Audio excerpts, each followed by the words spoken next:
सुझाइ छ कि नै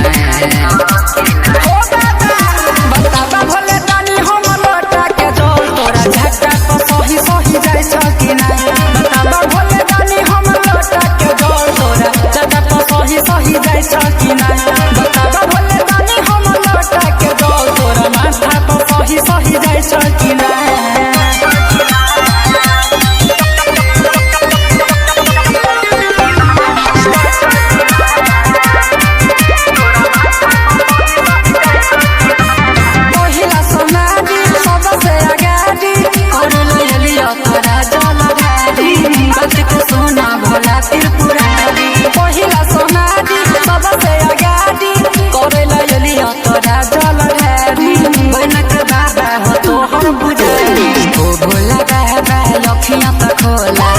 बाबा भोला अखियाँ त खोला तुई गगले सूरज सुझै छ कि नै सुझै छ कि नै सुझै छ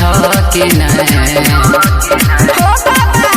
बताबा भोले दानी हम लोटा के जल तोरा झट्टा त सही सही जाय छ कि नै बताबा भोले दानी हम लोटा के जल तोरा झट्टा त सही सही जाय छ कि नै बताबा हो बाबा हम लोटा के जल तोरा झट्टा त सही सही जाय छ कि नै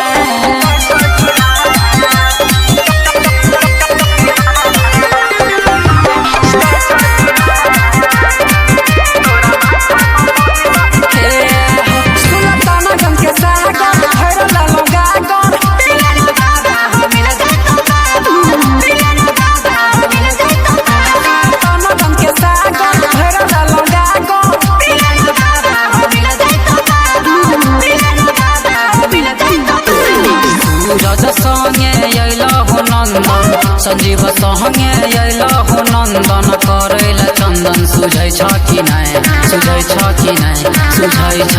कि नै बताबा भोले दानी हम लोटा के जल तोरा झट्टा त सही सही जाय छ कि नै